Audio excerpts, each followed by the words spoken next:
Our vibe. Our tribe. This is LADZ City Radio. With Crypto Buffalo. Who here likes the Axies? I mean, it is nothing but going up, up, and away, and there are guilds out there that are forming all over the place. And Gabby is a co-founder of the Yield Guild Gaming Group, and I'm very excited to have Gabby come onto the stage right now. Welcome to LADZ City Radio. Gabby, how you doing? Hey, pretty good. Thanks for having me. Oh, it is an honor, man, and I'm so excited to just get to learn so much about what you've been up to. Kagion hooked us up to your information and connected you to get you into LADZ City, and he is a huge fan of what you've been up to. And of course, we all know the Rage Cage Kagion loves Axie, and definitely you gaming. It sounds like you guys are a huge supporter of Axie. So let's start from the beginning for you. How did you get into crypto, and where are you at these days? All right, so I've been a game developer for a long time. I've actually started making games. Was part of the team that made the first game to come out of the Philippines way back in 2003. Fast forward 2014, I started a mobile game studio. So we're just creating mobile games for iOS and Android phones then. But 3 years later, we heard about Ethereum, and we heard about the concept of smart contracts. So we were trying to see how we could put in smart contracts into the games that we were making. And while we were doing that, in November 2017, CryptoKitties came out. And when it came out, it became really popular. It brought down the Ethereum network, and it popularized the non-fungible token, or the NFT. And when I heard about what an NFT was, I was like, yeah, holy shit, this is what's going to change gaming.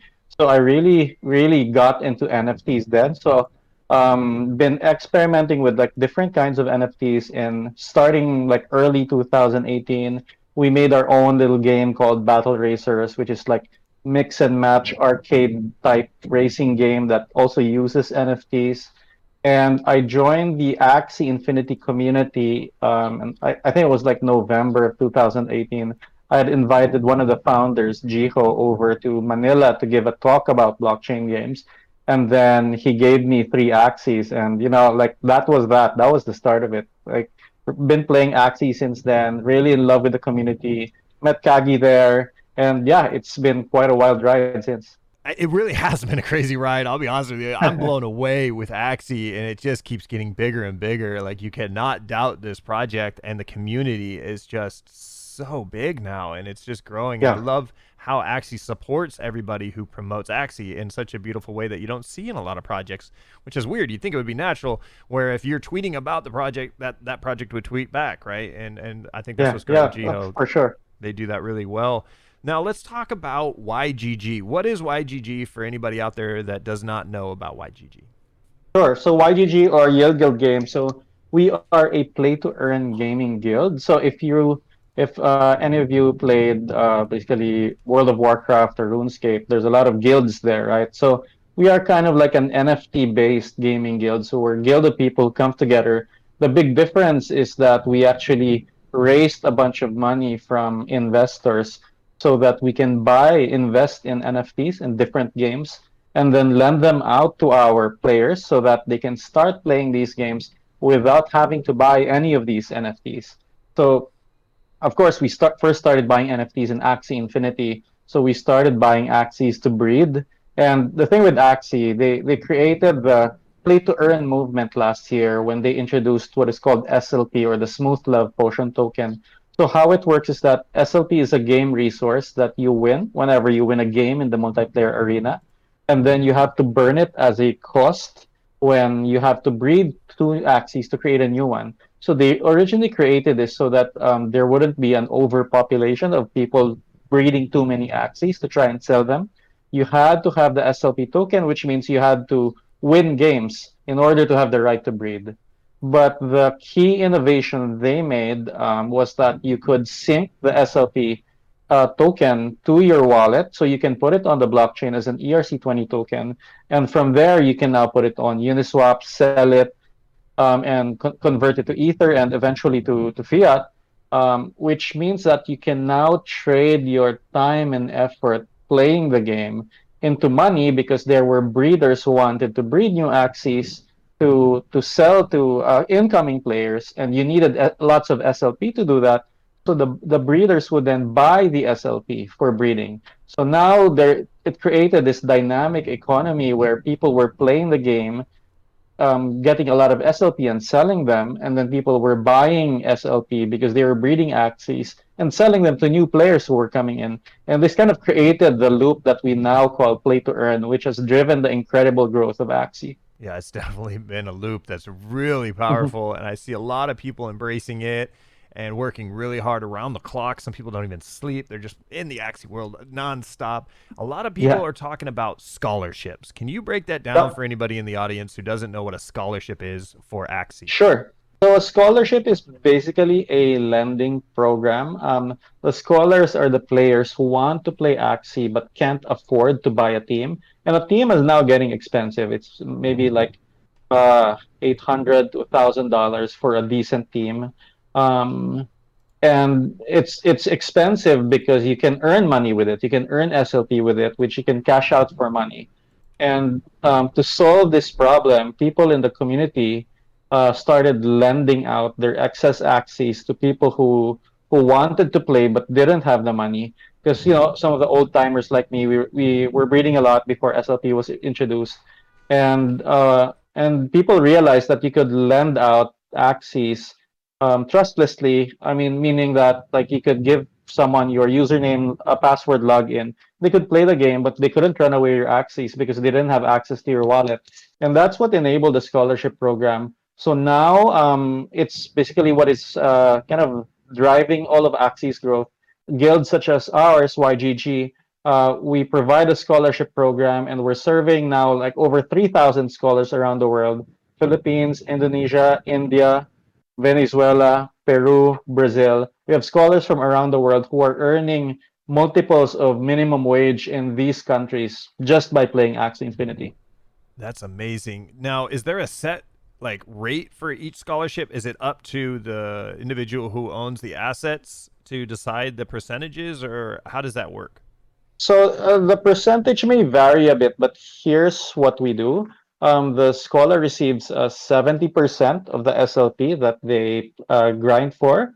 Their manager, their community manager on the ground that recruits and trains and helps these people learn the game, they earn 20%. And us, for the guild, we earn 10% of the SLPs generated. So you usually see a split between like 60 to 70% of the SLP generated go to the player. And this is so important that they get like the majority of the share, because this is what enables them to break out of poverty and actually provide better lives for themselves and their families. Yeah, I watched the documentary, and if you guys haven't, it's amazing. It's about, I think it's around 20 minutes or a little over. That showcases a lot of countries that are embracing Axie right now, and especially with smartphones. Smartphones has really allowed people, like if this wasn't a mobile game, I think there would be a huge absolutely limit there on the expansion of this. But seeing just the amount of people that are embracing this, I think it's I'm not gonna lie, for me, I kind of was like, oh man, to see people like just slaving over it almost takes away from the gaming aspect of it. And so I'm curious what your thoughts are when you see people that have become so addicted to it. And again, this can happen with anything, so it's kind of tough. But what are your thoughts on that balance? Yeah, so the balance is tough, and over time, Axie has instituted several ways so that people wouldn't be on it basically 24/7. So now you have an energy system, so that you have a limited amount of energy, so that, for example, at 20 energy you can play for 2 to 3 hours, and then you're done. Then you have to wait for it to regenerate the next day. If you have 10 Axies in your wallet, you actually have 40 energy. And then if you have 20 Axies in your wallet, you have 60 energy. And I think this is good. Like, we don't want people just grinding away 24/7. So it's something that the team is aware of, and they've been making changes to the game so that there's kind of a healthy balance at all times. I like that. I like that a lot. And I think that because a lot of people knowing that, you can be making a financial return on it, just like in crypto, their life just suddenly, just goes straight and tunnel vision, that they just keep walking where everything else happens. goes. It happens. It does. And so I'm glad that they've thought about that process and tried to protect the user from themselves to a degree. But, again, we're all our own, kind of pilot in what we do. And it's something we have to have a little bit of discipline either way. I'm curious, is YGG primarily Axie, or do you support other games right now? So we've actually invested in NFTs in 10 different games. So we have an active alliance in League of Kingdoms. So League of Kingdom it's like a Clash of Clans like strategy game, but the land that you're playing on is owned by the players. So we have an 86 land estate that we bought in January for a little over $20,000. And when money is spent on top of that land, some of that money goes to the owners of that land, and that goes to our kind of YGG community. We have land in Sandbox, we have cars in Formula One Delta Time, we have horses in Zedrun. We recently bought land in Ember Sword, and we bought guild slots in Guild of Guardian. So yeah, we just want our players to be able to play any game that can earn them some kind of money while they're doing so. Do you have ambassador programs as well for communities like ourselves, where you could have somebody potentially come in as an representation of you guys, or would it be It's scholarships? And I'm curious on that. it's something that we want to set up. We haven't really done it yet, but yeah, like down to talk after this and figure out a way to do it. Awesome. Yeah, that's something I mentioned before the interview, was that right now we have an ambassador, Choina, for Avagachi, but we really don't have a presence here for Axie Infinity, except for when Kagion comes on and does NFT Arcade with myself. And of course, he's going to talk about Axie almost every show. He's been a big a fan of that. And I even look back on his channel, man. He was covering it last May before a lot of people even knew about it. So he is a true Axie Maxie in that sense. And I love his style. And again, I appreciate him for introducing me to you.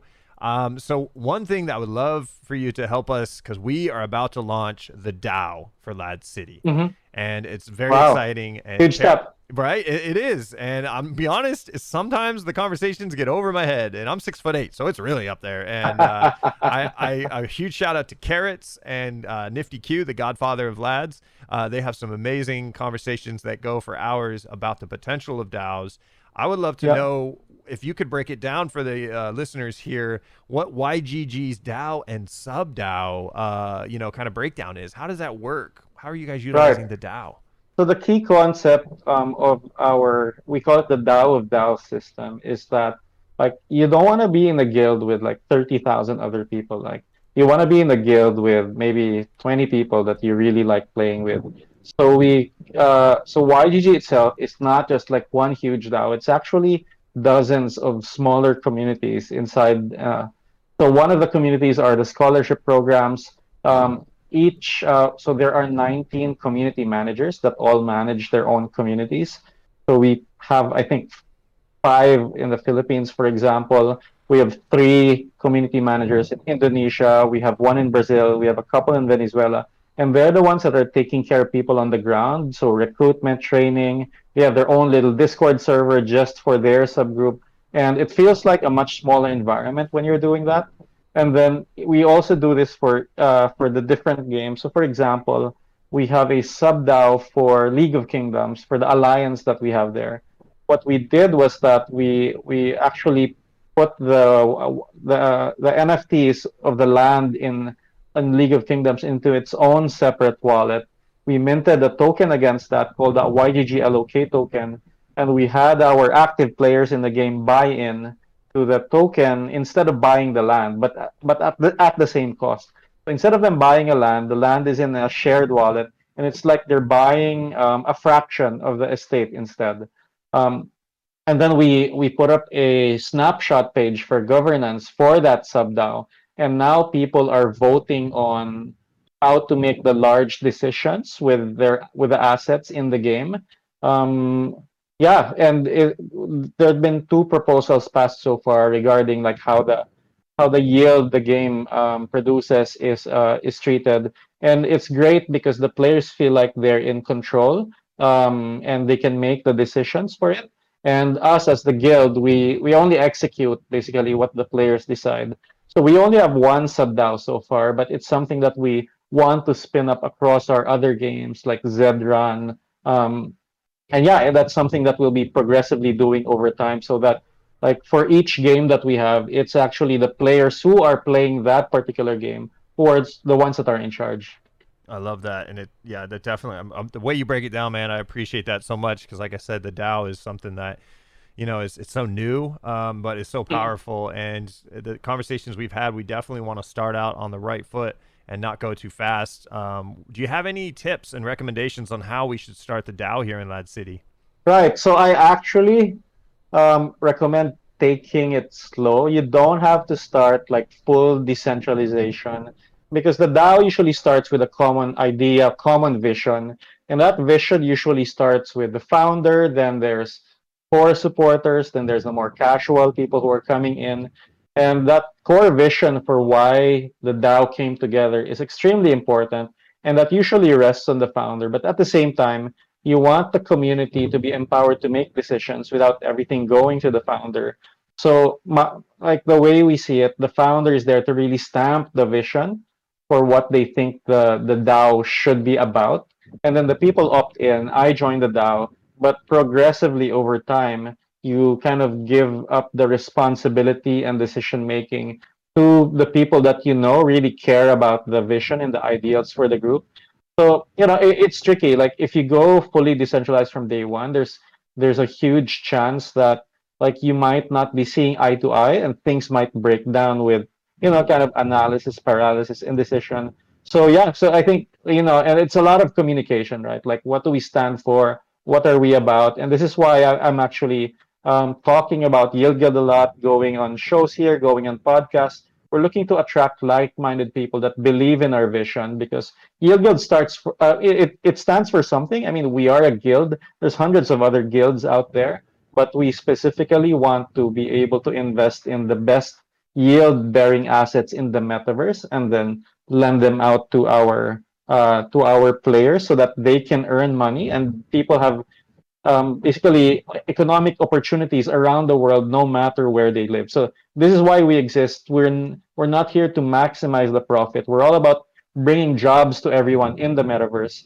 And yeah, that's why communication is so important for any DAO.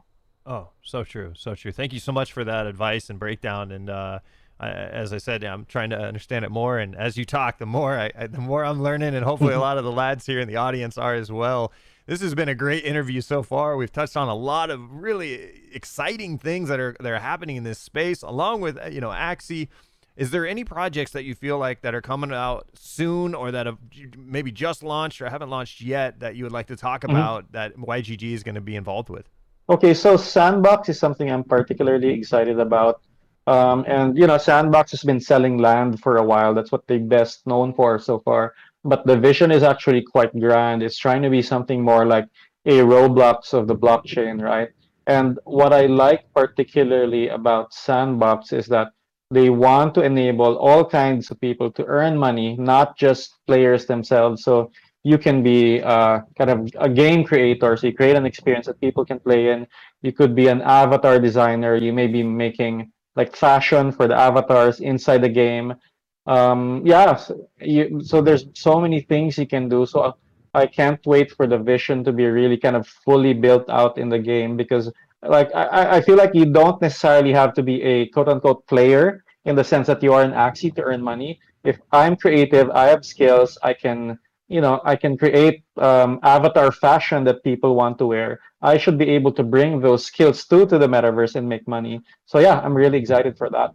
Same, and we have some plots that we're going to be building out LADZ City in the Sandbox, and they have a game maker fund that we're going to be trying to get up and running again. We got about probably 90% finished with the whole process early this year, and then realized, okay, it's not opening up yet, right? So we need to kind of shift our focus on where we're at as a community, and now we've got Small Town Cowboy, our foreman for the LADZ Metaverse Builders Group, to really take on that project along with a lot of support from other lads. So our goal is to build a guild of Metaverse builders to build LADZ City and every Metaverse out there, both big and small.